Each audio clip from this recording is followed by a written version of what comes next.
Assalamualaikum warahmatullahi wabarakatuh. Perkenalkan, nama saya Knifken Aswaso Sulastomo dari kelas 2 dengan nomor absen 11.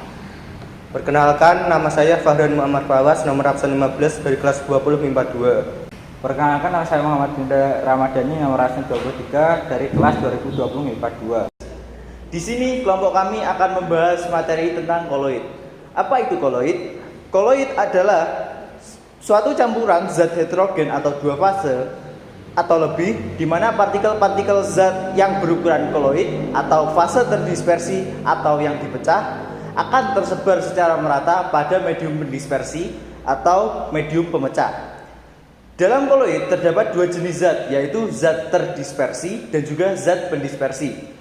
Zat terdispersi adalah zat terlarut pada materi koloid dan juga zat pendispersi adalah medium pelarut pada materi koloid.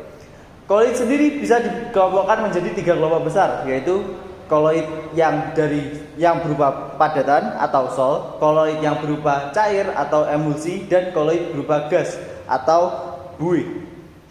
Sedangkan jika kita ingin mengelompokkan berdasarkan fase terdispersi maupun medium pendispersinya, kita tinggal menambahkan fase medium pendispersi sebagai akhiran pada jenis koloid.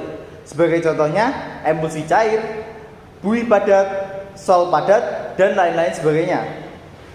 Namun perlu diingat, untuk medium pendispersi gas, kita tidak mengatakan emulsi gas, melainkan disebut dengan aerosol. Koloid yang setengah kaku antara padat dan cair disebut sebagai gel. Gel dapat terbentuk dari sol yang terdispersi yang mengabsorpsi medium pendispersi. Di sini kita akan mengidentifikasi dua bahan yang di depan kami, yaitu mayones dan jelly, untuk membuktikan apakah termasuk ke dalam koloid atau tidak. Kita akan menggunakan sifat koloid, yaitu efek Tyndall. Pengertian efek Tyndall sendiri yaitu gejala penghamburan berkas sinar atau cahaya oleh partikel-partikel koloid. Hal ini disebabkan oleh ukuran molekul koloid. Pada suspensi, ukuran partikelnya lebih besar dari koloid, yakni 10⁻⁵, maka cahayanya dipantulkan. Jika pada larutan ukuran partikelnya lebih kecil dari koloid, yakni 10⁻⁷, maka cahayanya diteruskan. Tetapi untuk ukuran koloid berada di antara ukuran larutan dan ukuran suspensi, yaitu di antara 10⁻⁵ sampai 10⁻⁷, sehingga cahayanya tidak memantul atau diteruskan, melainkan dihamburkan. Pertama, kita mulai dari yang jelly terlebih dahulu.